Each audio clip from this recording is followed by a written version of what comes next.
प्रिय छात्रों, नमस्कार। आज हम महाकवि जयशंकर प्रसाद की कालजयी कृति कामायनी के इड़ा सर्ग का अध्ययन करेंगे।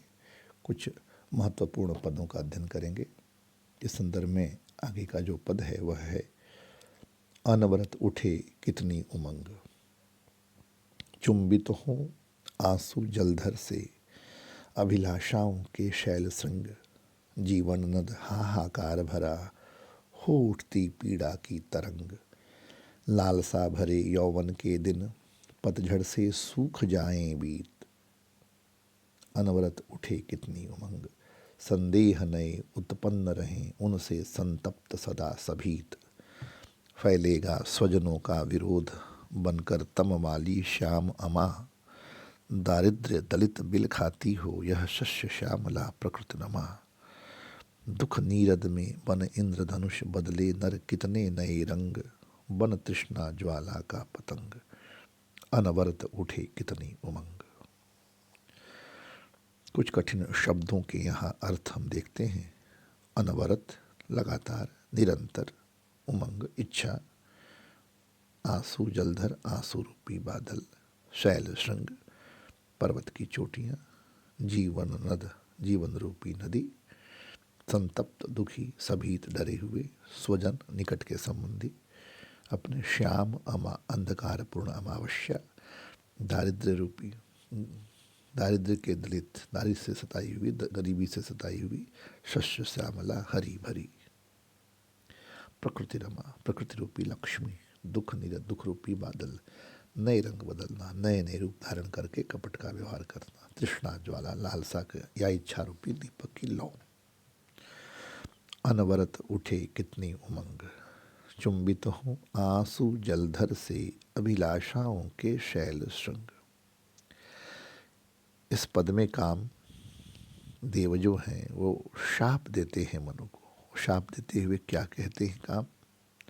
मनु, तुम्हारी जनता के हृदय में अनेक तरह की इच्छाएं लगातार जागृत होंगी। जो यह नया समाज तुम बनाने जा रहे हो यह बनेगा ज़रूर, यह मानव समाज अवश्य बनेगा, लेकिन यह समाज कैसा होगा इसका चित्र काम खींचता है। जिस प्रकार पर्वत की चोटियों को बादल स्पर्श करते हैं उसी प्रकार तुम्हारी जनता के हृदय में उत्पन्न होने वाली इच्छाओं को सदा ही आंखों के अश्रु स्पर्श करेंगे। अर्थात अपनी तीव्र आकांक्षाओं के कारण तुम्हारी समस्त जनता सदा ही दुख सहती रहेगी। इसके साथ ही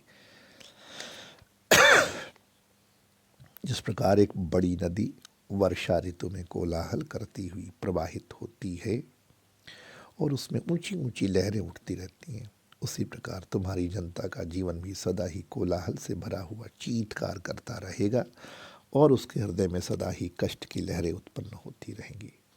इतना ही नहीं, वसंत ऋतु के समान नई नई आकांक्षाएं इच्छाएं परिपूर्ण यौवन के दिन इस प्रकार बीत जाएंगे जैसे पतझड़ के समय पत्तों के सूख जाने पर वृक्षों और पौधों के दुख पर दिन प्रति बीतते हैं। तुम्हारी वह जो जनता होगी, वह जो नया मानव समाज होगा, उसके हृदय में रोज नए नए संदेह पैदा होंगे। कोई भी व्यक्ति किसी पर विश्वास नहीं करेगा। संदेह नए उत्पन्न रहें उनसे संतप्त सदा सभीत। फैलेगा स्वजनों का विरोध बनकर तम वाली श्याम अमा। और इस प्रकार संदेह के कारण समस्त व्यक्ति व्यथित और दुखी होकर सदा के लिए भयभीत होंगे। प्रजा के अन्य व्यक्तियों की बात तो दूर रही, निकट संबंधियों में भी आपस की विरोध भावना रहेगी। इस प्रकार व्याप्त होगी कि जिस प्रकार अमावस्या की काल रात्रि के समय गहरा अंधेरा चारों ओर फैल जाता है। इतना ही नहीं, धन संपदा से परिपूर्ण हरी भरी यह जो प्रकृति रूपी लक्ष्मी भी आगे चलकर मानव से पद्दलित होगी, वैभव और ऐश्वर्य से विहीन होकर विलाप करेगी।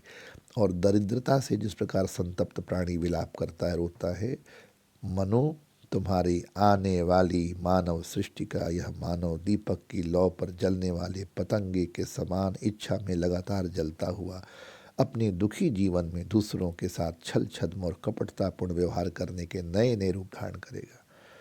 जिस प्रकार वर्षा ऋतु में बादलों के बीच इंद्रधनुष नूतन नूतन रंग बिरंगे रूप धारण करके दृष्टिगोचर होता है। इस पद में प्रसाद जी ने इच्छा और लालसा से परिपूर्ण भौतिक जीवन का जो चित्र खींचा है, ऐसा ही कुछ चित्र तुलसीदास ने रामचरितमानस में भी कलयुग वर्णन में उत्तरकांड में खींचा है। अबला कच भूषण भूरी क्षुधा, धनहीन दुखी ममता बहुधा, सुख छा चाह ही मूढ़ न धर्म रता, मति थोरी कठोरी न कोमलता, नर पीड़ित रोग न भोग कहीं, अभिमान विरोध अकार नहीं। आगे की पंक्तियों को देखते हैं। आगे का इसमें रूपक और उपमा अलंकार इस पद में आप देखेंगे सर्वत्र। इसी क्रम में अगला पद देखते हैं। वह प्रेम न रह जाए पुनीत, अपने स्वार्थों से आवृत हो मंगल रहस्य सकुचे सभीत, सारी संस्कृति हो विरह भरी, गाते ही बीते करुण गीत, आकांक्षा जलनिधि की सीमा हो, क्षितिज निराशा सदा रक्त, तुम राग विराग करो सबसे, अपने को कर शतशः विभक्त, मस्तिष्क हृदय के हो विरुद्ध, दोनों में हो सद्भाव नहीं, वह चलने को जब कहे कहीं, तब हृदय विकल चल जाए कहीं, रोकर बीते सब वर्तमान क्षण, सुंदर अपना हो अतीत, पेंगों में झूले हार जीत। इस पद के कुछ कठिन शब्दों के अर्थ। पुनीत पवित्र, आवृत ढका हुआ, मंगल रहस्य कल्याण के रहस्य, संस्कृति मस्त प्रजा, करुण गीत दुख भरे गीत, आकांक्षा जलनिधि इच्छा रूपी समुद्र, राग विराग प्रेम और द्वेष, राग और विराग प्रेम और द्वेष, कर शतशः विभक्त सैकड़ों में बांटकर, सद्भाव अच्छे भाव। काम मन को शाप दे रहा है, आपने पिछले पद में देखा भी है, वही शाप आगे की ओर चल रहा है। काम मन को शाप देता हुआ यहाँ भी कह रहा है, वह प्रेम न रह जाए पुनीत, मनु तुम्हारी जनता के हृदय में पावन प्रेम स्थित नहीं रहेगा। सभी व्यक्ति अपने स्वार्थों से आवृत हो मंगल रहस्य सकुचे सभीत, अपने अपने स्वार्थों में सभी व्यक्ति लगे होंगे, आपस में प्रेम करेंगे स्वार्थों के कारण, जिससे प्रेम जो कल्याण की भावना जो छुपी है वह संकुचित हो जाएगी, वह तुच्छ हो जाएगी, वह छुप जाएगी, और आपस में प्रेम प्रदर्शित करते हुए भी समस्त व्यक्ति भयभीत होंगे, सकुचे सभीत। काम पुनः शाप देते हुए कहता है, मनु तुम्हारी सारी मानव सृष्टि सदा ही वियोग से संतप्त अवस्था में रहेगी, और उसका जीवन सदा ही दुख से परिपूर्ण गीत गाने में बीत जाएगा। सारी संस्कृति हो विरह बिरह भरी, गाते ही बीते करुण गीत, आकांक्षा जलनिधि की सीमा को, क्षितिज निराशा सदा रक्त। इतना ही नहीं, तुम्हारी उस जनता के हृदय में स्थित इच्छाओं की कोई निश्चित सीमा नहीं रहेगी।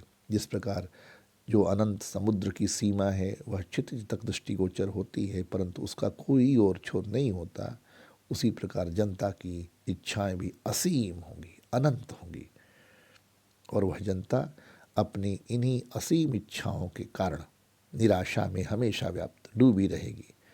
उस समय तुम और तुम्हारे समस्त मानव अपने सैकड़ों संबंध स्थापित करके किसी से स्नेह और किसी से द्वेष करने लगेंगे। तुम राग विराग करो सबसे, अपने को कर शतशः विभक्त, मस्तिष्क हृदय के हो वृद्ध, दोनों में हो सद्भाव नहीं। यहाँ तक कि संबंध स्थापित करने पर किसी से स्नेह तथा किसी से द्वेष होगा, लेकिन आपस का जो प्रेम मनुष्य का है, मानव का मनुष्य से, वो समाप्त हो जाएगा। यहाँ तक कि मानव की बुद्धि और उसका हृदय दोनों आपस में एक दूसरे के विरोध में खड़े लगने लगेंगे, दोनों में लेश मात्र मेल नहीं रहेगा। इससे बुद्धि हृदय को कुछ कहने हेतु कहेगी, उस समय हृदय इसके विरुद्ध हो जाएगा और उससे क्षुब्ध होकर कुछ और ही कार्य करने का विचार करेगा। वह चलने को जब कहे कहीं, तब हृदय विकल हो जाए कहीं। उस समय वर्तमान जीवन का हर क्षण सदा विलाप करते हुए, रोकर बीते सब वर्तमान क्षण, रोकर ही सारा वर्तमान बीतेगा, और अतीत समय का वह आनंदमय जीवन एक सुंदर स्वप्न बनकर रह जाएगा। क्षण सुंदर अपना हो अतीत, जो कभी फिर प्राप्त नहीं हो सकेगा। मानव सदा के लिए सफलता तथा असफलता के झूले में झूलता हुआ अपना जीवन व्यतीत करेगा, और वह सदा ही संघर्षपूर्ण जीवन व्यतीत करेगा। और आप देखिए इस पद की विशेषता क्या है कि इस तरह की चर्चा प्रसाद जी ने अपने महत्वपूर्ण नाटक अजातशत्रु में भी की है। उसका अंश प्रस्तुत मैं कर रहा हूँ यहाँ कि क्या विप्लव हो रहा है प्रकृति से विद्रोह करके, नए साधनों के लिए कितना प्रयास होता है। अंधी जनता अंधेरे में दौड़ रही है, इतनी छीना झपटी, इतना स्वार्थ साधन कि सहज प्राप्त अंतरात्मा की सुख शांति भी लोग खो बैठते हैं। भाई भाई से लड़ रहा है, पुत्र पिता से विद्रोह कर रहा है, स्त्रियां पतियों पर प्रेम नहीं किंतु शासन करना चाहती हैं। आप देखिए, इसी बात बिल्कुल यही अभिव्यक्ति वहाँ इन्हीं संवेदनाओं की, इसी विषय वस्तु की प्रसाद जी अजातशत्रु में भी कहते हैं। पूरे पद में रूपक और मानवी का अलग अलग अलंकार आपको जगह जगह मिलते हैं, और लाक्षणिक पदावली तो प्रत्येक जो पंक्ति है उससे युक्त है। आज के लिए इतना ही, धन्यवाद।